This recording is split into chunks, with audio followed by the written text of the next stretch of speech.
चलिए स्टार्ट करते हैं। सबसे पहले नया टॉपिक स्टार्ट करते हैं। नया सब्जेक्ट है आपका और सब्जेक्ट का नाम है आपका corporate account, sorry cost accounting. अभी तक हम कॉर्पोरेट अकाउंटिंग पढ़ रहे थे। हमारा जो सब्जेक्ट है वो है कॉस्ट अकाउंटिंग। कॉस्ट अकाउंटिंग है ना।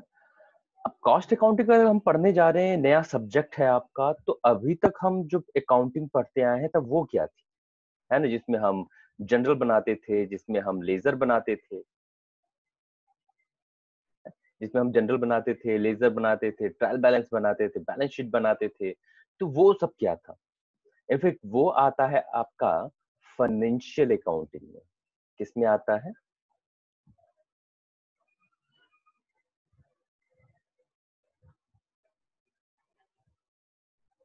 Financial accounting.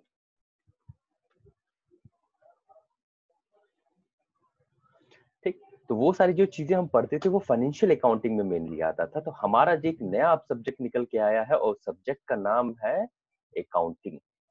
इनफैक्ट ये फाइनेंशियल अकाउंटिंग और अकाउंटिंग क्या है, ये दोनों ही अकाउंटिंग की ब्रांचेस हैं।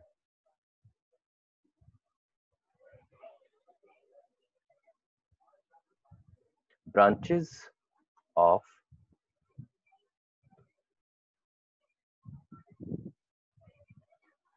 अकाउंटिंग। ब्रांचेस ऑफ अकाउंटिंग मतलब अकाउंटिंग को हम किन अलग अलग क्षेत्रों या रीजन्स या में आप यूज कर सकते हैं। ठीक। तो उसी बेसिस पे अकाउंटिंग के ब्रांचेस आते हैं, जिसमें हम अभी तक जो पढ़ रहे थे वो आपका था फाइनेंशियल अकाउंटिंग। और अब बीकॉम सेकेंड ईयर में हमारा नया सब्जेक्ट स्टार्ट होने जा रहा है जो है आपका कॉस्ट अकाउंटिंग। ठीक। अब कॉस्ट अकाउंटिंग हमें पढ़ने की आखिर जरूरत क्यों है, है ना? अगर करंट सिनेरियो हम देख लें कि जहां पे टोटल कंपटीशन है, it is called a cut throat competition. Hindi में कहा जाता है गला रेत प्रतियोगिता। तो जब कट थ्रोट कंपटीशन है, जितनी बड़ी बड़ी इंडस्ट्रीज हैं उनको जो रॉ मटेरियल मिलता है, जो मशीन्स होती है, लमसम वो सब एक ही जैसे रहते हैं। मगर अब डिफरेंस कहाँ से आता है जिससे वो अपने प्रोडक्ट के प्राइस कम कर सकें? वो डिफरेंस उनका लेके आता है कॉस्ट एफिशिएंसी, उनकी लागत, है ना। एक एग्जांपल के तौर पे सोचिए, एक नया दर्जी है, तो वो अगर कपड़ा बनाएगा तो उसके कतरन बहुत निकलेंगे, ज्यादा निकलेंगे एक नॉर्मल से ज्यादा। भाई बहुत सधा हुआ अगर एक दर्जी है तो उसका जो कतरन होता है वो कम से कम निकलता है, यानी वो वेस्टेज कम से कम करता है, और वो वेस्टेज आपकी कॉस्ट पे जाके अफेक्ट करता है, जिससे आप अपने प्रोडक्ट का दाम सस्ता या महंगा ये डिसाइड कर पाते हैं कि औरों के मुकाबले और सस्ता कर सके अपने प्राइस। तो this is all about the cost, है ना, कंपटीशन ऑफ कॉस्ट। जो अपने कॉस्ट को जितना कम कर पाता है वो कंपटीशन में उतनी देर तक टिका रहता है और वो मार्केट को कैप्चर कर पाता है ना। तो इस वजह से एक कंपनी असल में कंपटीशन करने के लिए अपने कॉस्ट पर फोकस करती है, और कॉस्ट के बारे में जितनी भी आप अकाउंटिंग करते हैं उसके लिए आपको जरूरत पड़ती है कॉस्ट अकाउंटिंग। और यहीं पे हमारा ब्रांच आता है अकाउंटिंग का, कॉस्ट अकाउंटिंग, और हमारा सब्जेक्ट आता है। ठीक है। तो इसके लिए सबसे पहले डिफिनेशन मैं आपको दिखा देता हूँ हिंदी और इंग्लिश दोनों में।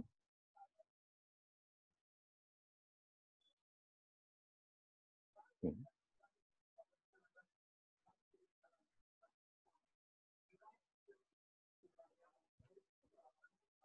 आप स्क्रीनशॉट ले लीजिएगा इसका। ठीक है।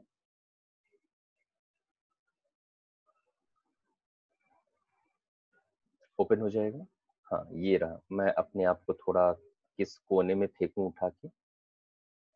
हाँ यहाँ ठीक है। तो ये है हिंदी में डेफिनेशन। आपको कहाँ से लिखना है? ये जो इन्वर्टेड कॉमा मैंने लगाया है पेंसिल से, यहाँ से लागत लिखांतर से आशय लागत हेतु, यहाँ से लेके और फिर वाल्टर डब्ल्यू बिग की ये जो थ्योरी है ये आपको लिख लेना है। ठीक है। अब इंग्लिश में दिखा देता हूँ। इसे स्क्रीनशॉट ले लीजिएगा या पॉज करके लिख लीजिएगा।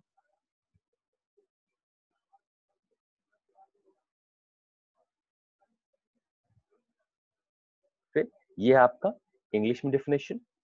ठीक। यहाँ पे डेफिनेशन में आपको क्या लिखा हुआ है?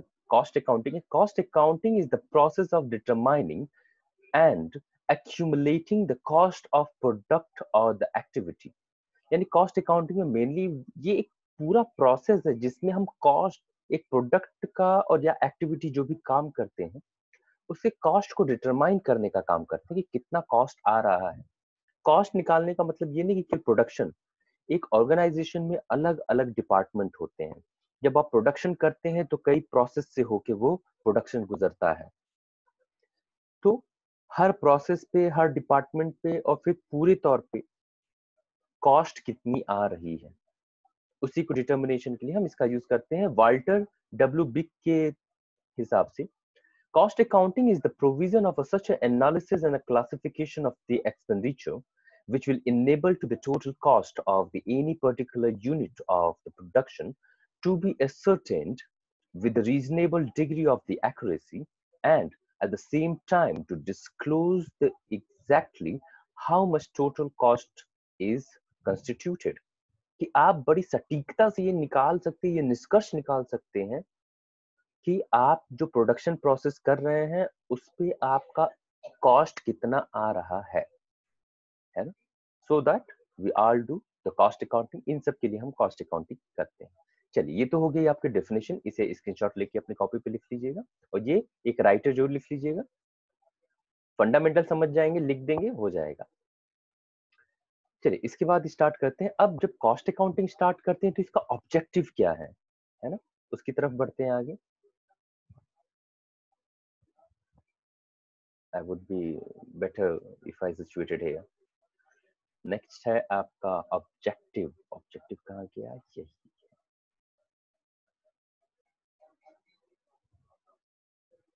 खुल जाओ सिम। हाँ, खुल गया भाई।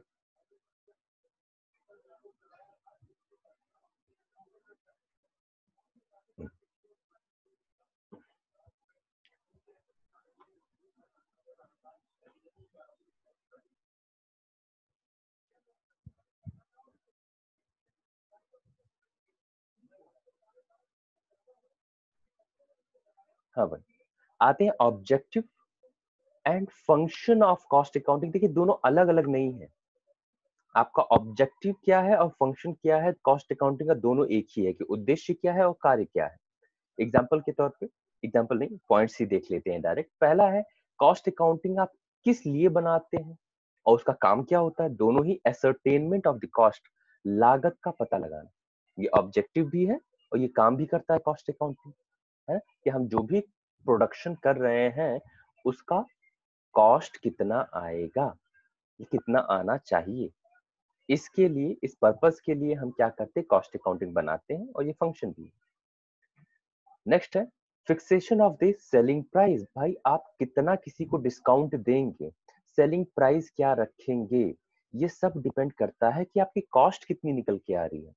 तो जब तक कॉस्ट डिटरमाइन नहीं करेंगे आप उसके ऊपर डिस्काउंट नहीं डिसाइड कर सकते, आप उसके पास प्रॉफिट नहीं डिसाइड कर सकते, और जब ये सब नहीं डिसाइड कर सकते तो सेलिंग प्राइस भी डिसाइड नहीं कर सकते। थर्ड पॉइंट आते हैं कॉस्ट कंट्रोल। जब फाइनेंशियल अकाउंटिंग की बात करते हैं तो फाइनेंशियल अकाउंटिंग का कॉस्ट अकाउंटिंग में सबसे बड़ा डिफरेंस ये आ जाता है कि फाइनेंशियल अकाउंटिंग यानी वित्तीय लेखांकन, उसमें कॉस्ट कंट्रोल जैसा कोई कॉन्सेप्ट नहीं होता, मगर जब हम बात करते हैं कॉस्ट अकाउंटिंग की तो यहाँ पे material control, wastage control, labour control, overhead control, ये अलग अलग चीजें आती हैं जिनकी बात की जाती है ना। सामग्री नियंत्रण, इनडायरेक्ट एक्सपेंस जो होते हैं, अप्रत्यक्ष व्यय, हाँ अप्रत्यक्ष व्यय, उनके की उन पे कंट्रोल की बात की जाती है। नेक्स्ट है मैचिंग कॉस्ट विद रिवेन्यू। ये मैचिंग कॉस्ट विद रिवेन्यू क्या है भाई? आपको पहले ही मैंने बताया था कि जब एक कंपनी चलती है, जब एक प्रोडक्शन काम का प्रोसेस होता है तो वो जो प्रोडक्शन होता है वो अलग अलग प्रोसेस में डिवाइड होता है ना। अलग अलग प्रोसेस होते हैं एक कंपनी में। कैसे कैसे प्रोसेस होते हैं? पहले रॉ मटेरियल लाते हैं, जैसे आपको चिप्स बनाना है, रॉ मटेरियल मतलब आलू, उससे पहले छिलने का काम होगा, फिर अलग, वो पहला प्रोसेस हो जाएगा। फिर उसकी कटिंग का काम होगा, वो सेकंड प्रोसेस हो जाएगा। फिर उसे फिनिश्ड गुड्स में बदला जाएगा, ये थर्ड प्रोसेस हो जाएगा। फिर उसकी पैकेजिंग होगी, ये फोर्थ प्रोसेस हो जाएगा। तो एक प्रोडक्शन जो होता है वो अलग अलग प्रोसेस में डिवाइडेड होता है और हर प्रोसेस पे अलग कॉस्ट लगती है ना। तो एक बिजनेसमैन ये जानना चाहता है कि हर प्रोसेस पे, हर डिपार्टमेंट पे जो हम कॉस्ट लगा रहे हैं उसके कंपैरिजन में प्रॉफिट कितना हो रहा है। अगर मैं ही कोई बिजनेस चलाऊंगा, पैसा लगाऊंगा, तो चाहूंगा ना कि उसके ऊपर कितना प्रॉफिट हमें मिल रहा है। तो उसी को कहते हैं मैचिंग कॉस्ट विद रिवेन्यू, यानी जितना पैसा लग रहा है क्या उससे ज्यादा हमें मिल पा रहा है कि नहीं आ रहा है ना। इसमें भी हमें कौन हेल्प करता है? कॉस्ट अकाउंटिंग हमें हेल्प करता है। ओके, नेक्स्ट पॉइंट पर आते हैं, special cost studies and investigation, विशेष लागत अध्ययन और जांच। ठीक, ये क्या होता है? जैसे कोई कंपनी होती है, वो नया बिजनेस स्टार्ट करना चाहती है ना, नया किसी प्रोडक्ट का प्रोडक्शन करना चाहती है, तो वो चाहती है कि ऐसे तो बिजनेस नहीं स्टार्ट हो जाएगा ना भाई, उसके कॉस्ट का एसरटेनमेंट करना पड़ता है। जब आप कॉस्ट पता कर पाते हैं तब जाके तो आप पैसा इन्वेस्ट करेंगे। तो ऐसी स्टडीज में भी कॉस्ट अकाउंटिंग आपका क्या करता है? हेल्प करता है। ठीक है, नेक्स्ट है रिडक्शन इन कॉस्ट। ऑब्वियस सी बात है, अगर आपको पता चल जाएगा कि आपका कॉस्ट किन किन रीजंस की वजह से लग रहा है, और आपको जब तक पता चलता है कि कॉस्ट अधिक हो रही है, तो आपके पास रीजंस अवेलेबल है, आप उसकी स्टडी करते हैं और कोशिश करते हैं कि उसका जो कॉस्ट है वो कम कर सके, तो रिडक्शन इन कॉस्ट हो जाता है। नेक्स्ट है last, providing the basis for the operating policy. देखिए, केवल लाइनें पढ़ लेने, उसे रट लेने से मतलब नहीं होता, चीजें भी क्लियर होनी चाहिए। इस लाइन में क्या है? Operating policy. पहले तो समझिए, operation, operating policies, operating activity यानी परिचालन गतिविधियां। ऑपरेटिंग एक्टिविटीज होती क्या है एक बिजनेस में?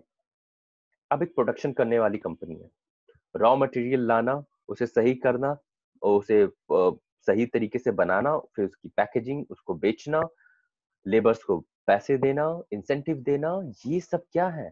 आपके काम की जो एक्टिविटीज होती हैं, जो एक्चुअली आप कर रहे होते हैं, उन्हीं को ऑपरेटिंग एक्टिविटीज कहते हैं। और इसके लिए भी तो पॉलिसी बनाना पड़ता है कि सस्ता से सस्ता रॉ मटेरियल कहाँ से लेके आए, किस तरीके का प्रोडक्शन काम हो, लेबर इंटेंसिव हो कि कैपिटल इंटेंसिव, मतलब मशीन ज्यादा का यूज ज्यादा रहे या लेबर फोर्स ज्यादा इन्वॉल्व करें, उन्हें पैसे किस हिसाब से दिए जाएंगे। पैसे का कई तरीके से दिया जाता है, आवर बेसिस पे, घंटे के बेसिस पे, और वो कितना प्रोडक्शन करे उस बेसिस पे। ये सब पॉलिसीज है ना बेटा, ऑपरेटिंग पॉलिसीज है ये। तो ये आपकी क्या हो जाती है? ऑपरेटिंग पॉलिसी डिसाइड करने में भी कॉस्ट अकाउंटिंग क्या करता है? आपकी हेल्प करता है। ठीक, ओके, तो ये हो गया आपका ऑब्जेक्टिव ऑफ कॉस्ट अकाउंटिंग, और फंक्शन भी हो गया। ठीक है ना, चलिए अब आगे चलते हैं। तीन चीजें आती हैं। तीन चीजें कौन सी होती हैं? एक मिनट, मैं इसे क्लियर कर दूं। तीन चीजें कौन सी होती हैं बेटा? पहला होता है कॉस्ट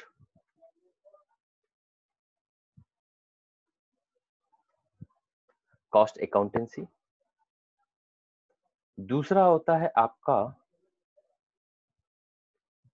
कॉस्टिंग, और थर्ड होती है आपका कॉस्ट अकाउंटिंग। ये तीन कॉन्सेप्ट आते हैं आपके, cost accountancy, costing and cost accounting. अब भाई इन तीनों में डिफरेंस क्या है ना। अब इसका डिफरेंस मैं आपके सामने रखता हूं, एक फिगर टाइप का है, लेट मी शो यू।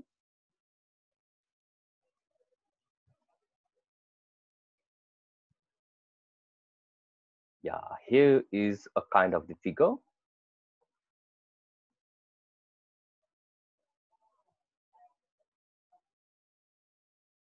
हाँ भाई, देखो, कॉस्ट अकाउंटेंसी को हिंदी में हम लागत लेखा कर्म कहते हैं, कॉस्टिंग को लेखा कहा जाता है, और कॉस्ट अकाउंटिंग को लागत लेखांकन कहा जाता है। अब इसे देख लेते, कॉस्टिंग मतलब होता क्या है? कॉस्ट, सबसे पहले आता है कॉस्ट अकाउंटेंसी।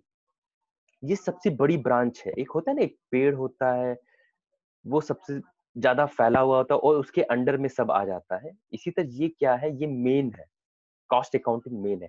कोई भी सब्जेक्ट आप जब स्टार्ट करते हैं बेटा, तो आपको उस सब्जेक्ट को स्टार्ट करने से पहले उसके कुछ नियम कानून बनाने पड़ते, कुछ रूल्स और रेगुलेशंस, प्रिंसिपल बनाने होते हैं। जैसे फिजिक्स का अपना प्रिंसिपल है, मैथमेटिक्स के अपने रूल्स और रेगुलेशंस हैं, है ना? तो उसी तरह कॉस्ट अकाउंटिंग भी एक ब्रांच ऑफ अकाउंटिंग है। तो इसके लिए पहले एक प्रिंसिपल्स बनाए जाएंगे, टेक्निक्स बनाई जाएंगी और मेथड्स बनाए जाएंगे। ये सबसे पहली चीज होती है, और ये जिसके अंडर में आता है वो होता है, उसी को कहते हैं cost accountancy. It is a main branch, है ना? It is outer most coverage, ये बाहर का, सबसे बाहर का एरिया है जो सबको कवर किया हुआ। किसको अपने अंदर शामिल करता है? कॉस्टिंग को इन्वॉल्व करता है, कॉस्ट अकाउंटिंग को इन्वॉल्व करता है। कॉस्टिंग का मतलब क्या हो जाता है कि आप जो भी प्रोडक्शन कर रहे हैं, हर उस चीज का कॉस्ट कितना आ रहा है, एसरटेनमेंट ऑफ द कॉस्ट, कॉस्ट को पता करना, ये कॉस्टिंग में आता है। और सेकंड क्या हो जाता है? Cost accounting. कॉस्ट अकाउंटिंग मतलब आपने जो भी अब कॉस्ट रिलेटेड प्रोडक्शन कर रहे हैं, कॉस्ट रिलेटेड एक्टिविटीज कर रहे हैं, कैलकुलेशन कर रहे हैं, उसको कहीं तो नोट करेंगे। और जो नोट करने का आप काम करते हैं, वो प्रॉपर प्रिंसिपल्स और रूल्स और रेगुलेशन के थ्रू से नोट करेंगे कि वो प्रूफ के तौर पे काम आ सके। तो उन सारी चीजों को हम जो रिकॉर्ड करने का काम करते हैं, उसी को कहते हैं कॉस्ट अकाउंटिंग। और हमारा सब्जेक्ट भी यही है। हम यहाँ देखते हैं कि हमारे कॉस्ट रिलेटेड चीजों को हम कैसे रिकॉर्ड करते हैं और उससे कैसे रिजल्ट निकाल के लाते हैं। ओके, तो this is all about the cost accountancy, costing and cost accounting. लागत लेखा कर्म, लेखा और लागत लेखांकन। okay? मेरे लिए भी थोड़ा आराम जल्दी जल्दी हो जाता है केवल रिकॉर्ड करने पे। नेक्स्ट टॉपिक पे बढ़ते हैं, है ना? और जो काफी इंपॉर्टेंट है, आपको डिफरेंस जो मैंने स्टार्टिंग जिससे की थी, स्टार्टिंग मैंने आपको किससे स्टार्ट किया था कि एक फाइनेंशियल अकाउंटिंग और कॉस्ट अकाउंटिंग, वित्तीय लेखांकन और लागत लेखांकन में अंतर क्या है, हम उस पे जाएंगे अब। ठीक है?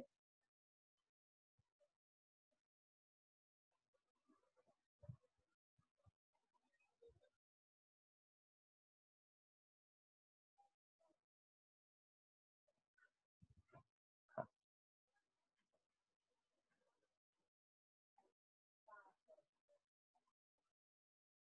हाँ भाई, हेडिंग डाल लीजिएगा इसे। सबसे पहला पॉइंट आता है पर्पस, उद्देश्य।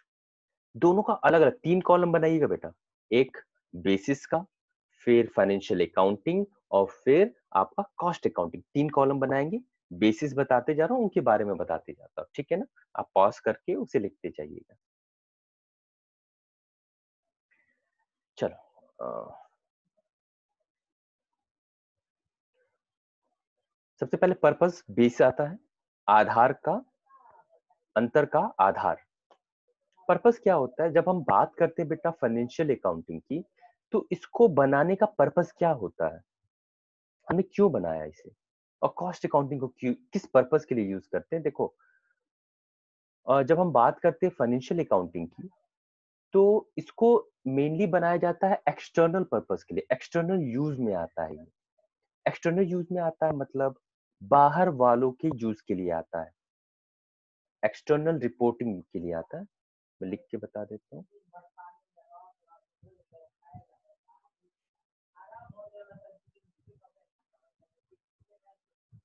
एक्सटर्नल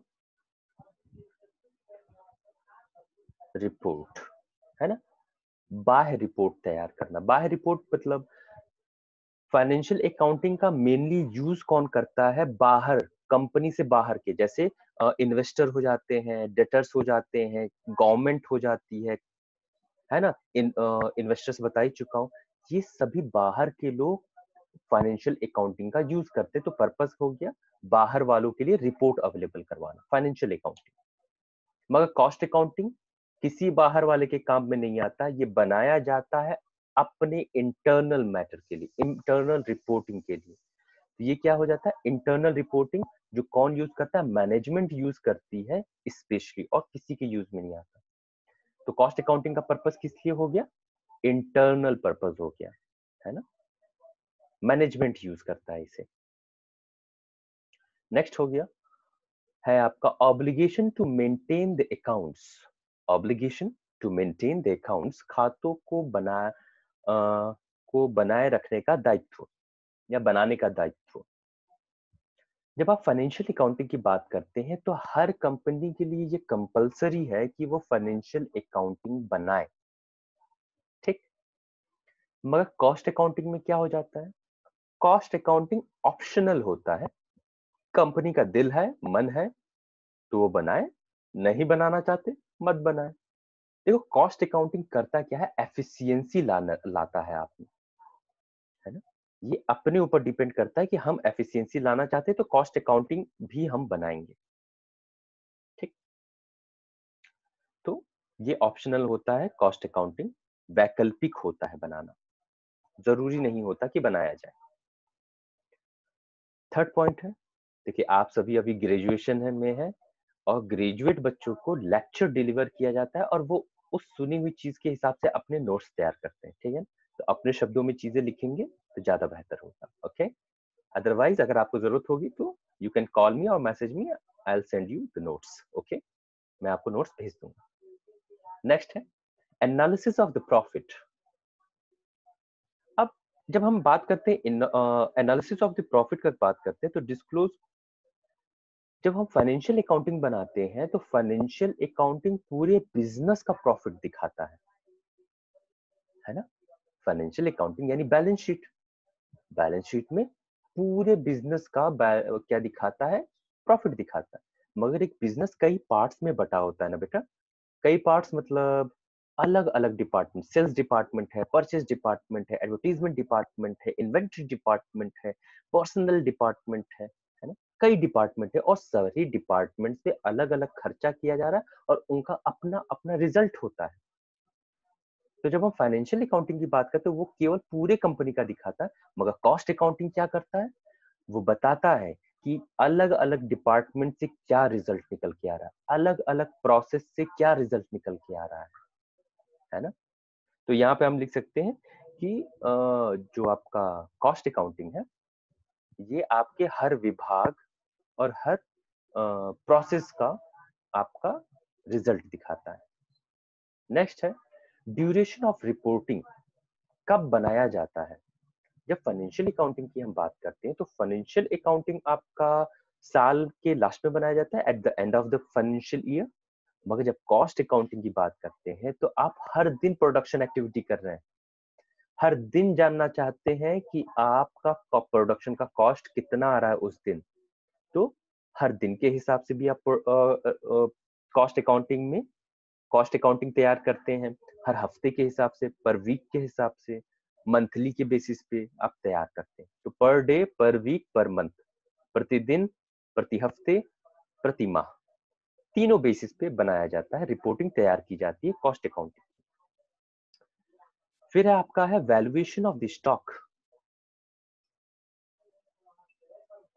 अब वैल्यूएशन ऑफ स्टॉक क्या, अगर मैं पूछूं कि फाइनेंशियल अकाउंटिंग में स्टॉक्स को कौन से प्राइस पे दिखाया जाता है, फाइनेंशियल अकाउंटिंग में स्टॉक को दिखाया जाता है मार्केट प्राइस और कॉस्ट प्राइस में जो कम हो, यानी बाजार मूल्य और लागत मूल्य में जो कम होता है उस कम दाम पे, लेस प्राइस को हम बैलेंस शीट में दिखाते हैं।